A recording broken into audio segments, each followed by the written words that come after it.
উৎসবের উচ্ছ্বাস আর করতালির শব্দের মাঝেই ঘটে গেল এক ভয়ানক ঘটনা। ভারতের হরিয়ানায় একটি অনুষ্ঠানে অংশ নিতে গিয়ে প্রকাশ্যেই শারীরিক হেনস্থার শিকার হয়েছেন বলিউড অভিনেত্রী মৌনি রায়। দর্শক সারিতে থাকা কয়েকজন বয়স্ক ব্যক্তির অশালীন আচরণে মুহূর্তেই বদলে যায় সেখানকার পুরো পরিবেশ। আনন্দের মঞ্চ রূপ নেয় আতঙ্কের অভিজ্ঞতায়।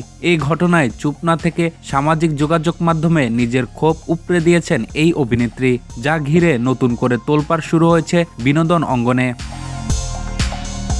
নিজের নিরাপত্তা ও নারী সম্মানের বিষয়টি সামনে এনে নিজের সোশ্যাল হ্যান্ডেলে মৌনি রায় জানান, মঞ্চে ওঠার আগেই দুই বয়স্ক ব্যক্তি তার কোমরে হাত দিয়ে ছবি তোলার চেষ্টা করেন। মৌনি সরাসরি এই প্রতিবাদ জানিয়ে হাত ছড়াতে বললেও পরিস্থিতি স্বাভাবিক হয়নি। পরে পারফরমেন্সের সময় সামনের সারিতে থাকা ওই ব্যক্তিরা অভিনেত্রীকে লক্ষ্য করে অশালীন মন্তব্য ও অঙ্গভঙ্গি করতে থাকেন। শুধু তাই নয়, মৌনি তাদের সংযত হতে বললে তারা মঞ্চে গোলাপ ফুল ছুঁড়তে শুরু করেন। আয়োজকদের অব্যবস্থাপনাকে দায়ী করেন এই অভিনেত্রী।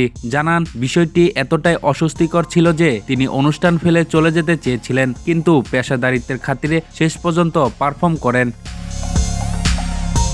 ঘটনার পর নিজের অভিজ্ঞতার বর্ণনা দিয়ে মৌনি রায় বলেন, আমার মতো একজনকে যদি এমন পরিস্থিতির মুখোমুখি হতে হয় তবে সাধারণ বা নতুন মেয়েদের নিরাপত্তা কোথায়? মৌনি আরও বলেন, শিল্পীদের শিল্পের মাধ্যমেই মূল্যায়ন করা উচিত। এমন অসভ্য আচরণের বিরুদ্ধে কঠোর পদক্ষেপ নেওয়ার প্রয়োজন। মৌনি রায় মূলত ছোট পর্দা থেকে ক্যারিয়ার শুরু করে বলিউডে নিজের শক্ত অবস্থান তৈরি করেছেন। তার এই অভিযোগটি বর্তমানে নেট দুনিয়ায় ব্যাপক আলোচনার জন্ম দিয়েছে এবং নারীর নিরাপত্তার বিষয়টি আবারও সামনে এনেছে।